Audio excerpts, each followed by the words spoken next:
Muito bom dia, muito bom dia, muito bom dia. Segundou, semana nova começando.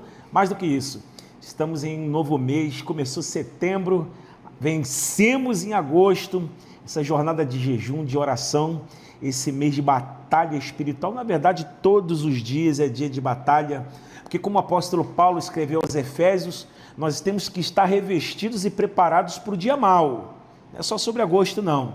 Mas chegamos até aqui e essa é a semana que antecede essa festa linda, poderosa, que é uma das festas mais importantes para a nossa comunidade cristã, que é o Celebrai, que acontece todos os anos, há 12 anos, sempre no dia 7 de setembro, uma festa que tem pelo menos, vou falar assim, Gabriel, pelo menos 12 horas de duração, começando às 8 horas da manhã, os portões abertos a partir das 7h30, e nós vamos varar o dia aqui, liberando as palavras proféticas para o Brasil, para o estado do Rio de Janeiro, cidade do Rio de Janeiro, cidade de São Gonçalo, nossas famílias e os nossos filhos. Um tempo que você que não faz parte da família Deus Tem Mais, também é meu convidado.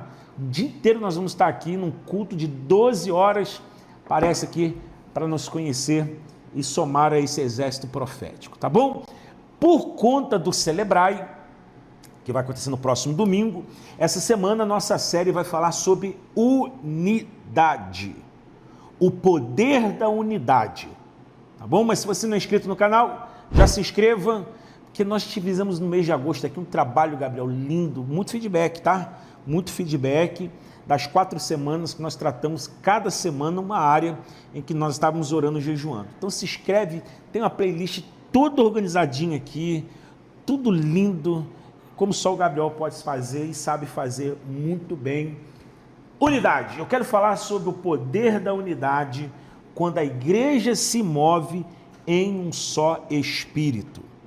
Quero convidar você a ler comigo Atos dos Apóstolos, capítulo de número 2, verso 1, diz assim: e cumprindo-se o dia de Pentecostes, estavam todos reunidos no mesmo lugar.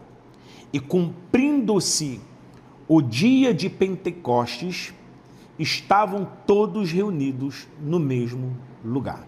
Você sabe que quando Jesus ascendeu os céus, Atos 1, uma ordem expressa foi deixada para os discípulos: ficai em Jerusalém, até que do alto sejam revestidos de poder.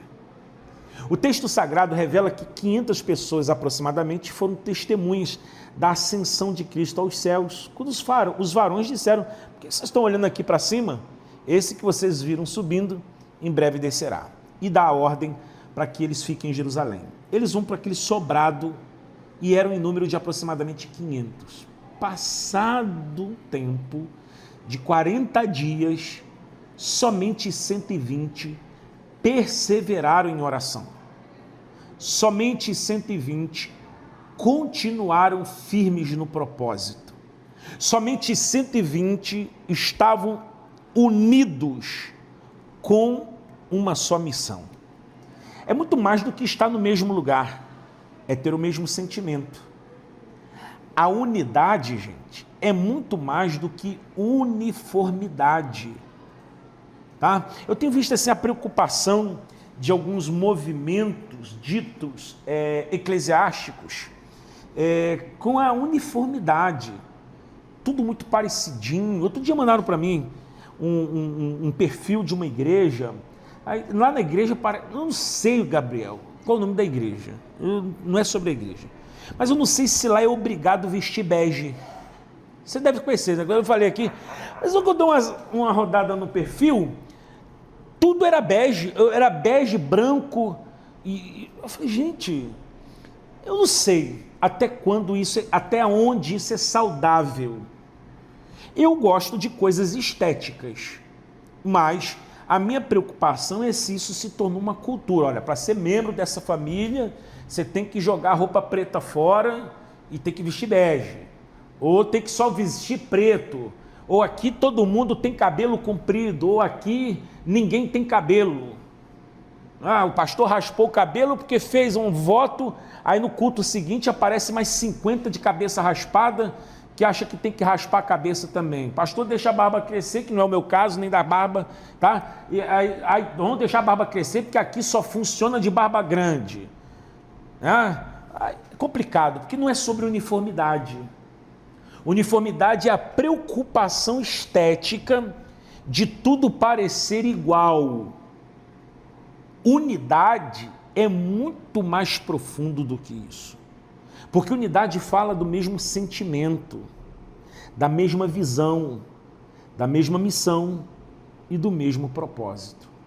E quando nós mergulhamos mais fundo nessa coisa da unidade, a gente percebe com esse exemplo de Atos, que nem todo mundo que começa com a mesma visão há de perseverar até o final com a mesma visão. Porque de 500, 380 foram deixando o propósito no meio do caminho. Até que depois do 40º dia vem então aquele som como de um vento, porque não foi um vento, muito claro dizer isso. O vento soprou. Não tem vento soprando nenhum. Tá? Aí tem pastor, não, o vento vai soprar. Tem vento no cenáculo. É som como de um vento. Olha como que as pessoas não leem a Bíblia. Ou leem de forma relaxada.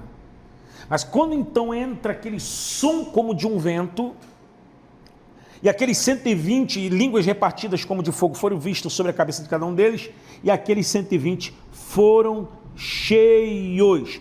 É importante nós falarmos que o Espírito Santo não desceu de forma isolada sobre um indivíduo, tá?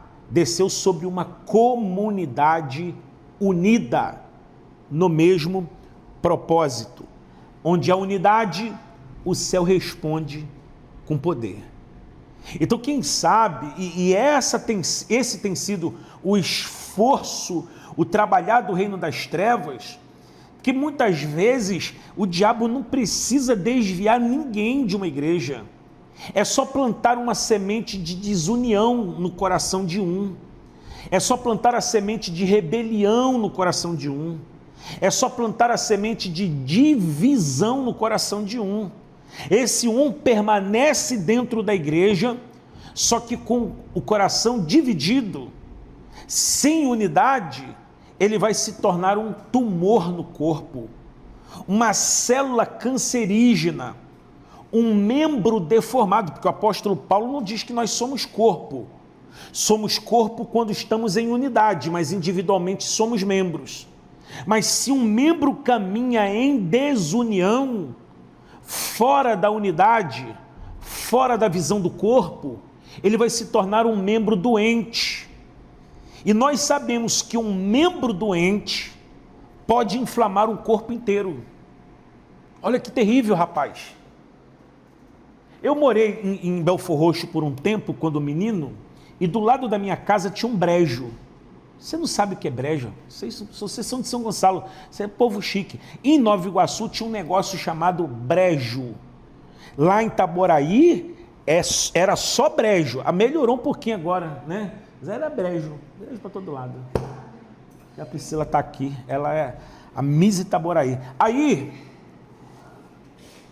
eu nem gostava de pipa, Gabriel, mas do lado do quintal da minha casa tinha um brejo gigante. E às vezes caíam umas pipas muito top lá no brejo. Como eu já era acostumado a entrar no brejo para caçar rã, que é outra coisa que vocês também não sabem, mas eu comi muita rã, que lá em Belfor Roxo a gente chamava de arrã. Tá cheio de arrã. É rã, gente. Tinha uns mistérios de que enfiar uma fiapa de piaçava na coluna, porque se a perna tremer, a cobra mordeu, aí não, era um monte de macumba. Mas naquele tempo eu não tinha sabedoria. Mas eu comi muita rã. Eu já entrava no brejo para caçar rã. E só eu entrava. Então de vez em quando caíam umas pipas top, uns papagaio aqui em São Gonçalo. É papagaio? É outro nome, né? É pipa também? É cafifa. E os meninos não tinham coragem de entrar no brejo. Como eu já era familiar ali, eu entrava e vendia a pipa. Eu tinha que dar resgate, que eu não ia entrar ali à toa. Só que de vez em quando, eu me dava mal porque também tinha umas plantas com espinho nesse brejo. Tinha sanguessuga que agarrava na perna da gente, que é outra coisa que você também não sabe. E aí entravam os espinhos e infeccionavam o meu pé. Minha mãe às vezes tinha que ficar futucando com alfinete e com pinça. Era uma tribulação, mas valia o sacrifício, porque eu vendia as pipas e vendia carne de rã também. Por que eu estou te contando essa história? Às vezes, gente, um espinho no pé causava febre. Cara, mas foi um espinho no pé. E daqui a pouco o corpo todo está febril. Por quê? Porque um membro adoecido, ele pode contaminar o corpo inteiro. Por isso que o apóstolo Paulo, quando ele escreve sobretudo a segunda carta aos Coríntios, ele vai descer a ripa no povo que estava vivendo uma vida pecaminosa, uma vida desviada da visão da santidade, e tinha ali membros que estavam cometendo incesto com a própria mãe, embora sendo uma igreja avivada no espírito, vivendo com membros que estavam em pecado, convivendo com membros que estavam em pecado, considerando isso uma coisa normal, e Paulo vem, isso aí não pode. Por quê? Porque ele sabe que um membro doente adoece o corpo. Por que eu estou trazendo essa palavra para vocês? O corpo é responsável pelo corpo. Olha isso aqui, Gabriel. Quer ver um negócio?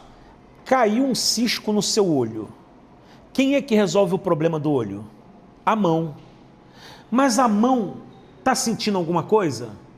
Mas ela sabe que se ela não resolve o problema do olho, mais tarde ela pode sentir.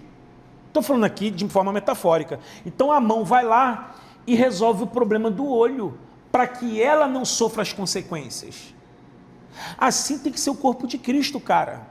Eu não posso ver um membro desse corpo que está vivendo um espinho, o espinho do pecado, o espinho seja qualquer que seja, e dizer assim, não, isso não tem nada a ver comigo. Não, porque aquele membro doente pode adoecer o corpo. Então eu não posso ser conivente com o erro, com o pecado, com o desvio, com a rebeldia, com a rebelião, com a divisão. Porque para que o corpo se mantenha sadio, todos os membros têm que trabalhar pela saúde do corpo. Por isso que Satanás trabalha pela divisão. Mas a Bíblia diz em Salmo 133, e eu começo a terminar, ó quão bom e quão suave é que os irmãos estejam em união. E aí ele vai dizer, isso é como um óleo que desce sobre a barba de Arão, escorre pelo vestido e atinge todo o corpo. Da mesma maneira que uma bênção começa pela cabeça, mas escorre pelo corpo, um problema também pode atingir o corpo, se o corpo não trabalha pelo corpo. Então, como igreja, precisamos caminhar em unidade. Como família, precisamos caminhar em unidade. O marido não pode estar ali, sei lá, um caderno de planejamento do marido, trocar a roda do carro. Eu trouxe uma roda de 18 polegadas, vou botar uma roda de 22 polegadas com pneuzinho fino, vou gastar aqui 25 mil reais de roda e pneu, nem sei quanto custa, estou chutando aqui. Aí você vai na caderno de sonho da mulher, ela quer reformar a cozinha. O sangue de Jesus tem poder. O que vai acontecer com essa casa? A probabilidade é que não haja bênção nem da roda e nem da cozinha.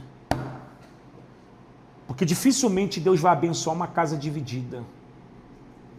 Ontem, ministrando aqui na cidade, eu falei sobre o texto de Mateus capítulo 12, versos 22 e 23, quando Jesus, ao curar um homem que era endemoniado, e por conta disso ele estava cego, surdo e mudo. Aí eles disseram assim, mas ele expulsou pelo poder dos demônios. Aí Jesus falou assim, vocês estão doidos, que até o diabo sabe o poder da unidade. E o inferno não luta contra o inferno, porque eles sabem o poder da união. A divisão é tão ruim que nem o diabo quer divisão para eles. Então, gente, aquele povo vai viver uma experiência sobrenatural no dia de Pentecostes, porque ainda que não fosse os 500, mas tinha 120 em unidade, caminhando na mesma visão e mesmo propósito. Talvez você esteja sofrendo, você é um pastor de uma igreja de 50 membros, de 100 membros, de 200 membros, 30 membros que seja, e está invejando o pastor de 1000, e você nem sabe que aquele de 1000 tem 1000, que cada um está indo para um lado, você está pastoreando um povo sadio de 100 ovelhas, vai crescer, cara. Espera que no tempo certo isso cresce. Mas o mais importante não são números, é a essência. E muito mais vale uma igreja unida, uma família unida, do que uma grande congregação sem unidade, do que uma família rica, onde cada um está puxando a corda para um lado. O decreto que eu quero trazer sobre a sua vida nessa manhã, tarde ou noite, se você não está assistindo aqui com a gente, é que você esteja debaixo desse manto, dessa bênção de unidade. Seja você um pastor, que Deus te dê uma igreja unida. Seja você um empreendedor, uma empreendedora, que Deus te dê cooperadores que caminhem em unidade para o crescimento desse CNPJ. Seja você um pai e uma mãe, que a sua casa seja uma casa unida, como marido e esposa, pais e filhos. Se você seja um líder de célula, de GCA, de GC, de pequeno grupo, o nome que você quiser dar, que o seu pequeno grupo caminhe em unidade. E que através dessa unidade venha a bênção de Deus em tudo que vocês colocarem as suas mãos. Recebe essa palavra em nome de Jesus e que esse mês de setembro já comece com essa dinamite na sua vida. E é sobre isso que nós estaremos aqui no dia 7 de setembro, como igreja unida, falando uma só coisa, olhando para uma só direção, declarando que Jesus é Senhor do Brasil. Eu sou o pastor Leandro Reis, esse é o nosso Manhã de Paz, mas antes de terminar, escreve aqui: o Brasil é de Jesus, minha casa é de Jesus. E se fez sentido, meu, deixa o like aí, compartilha com mais 5, beijo no seu coração, até amanhã.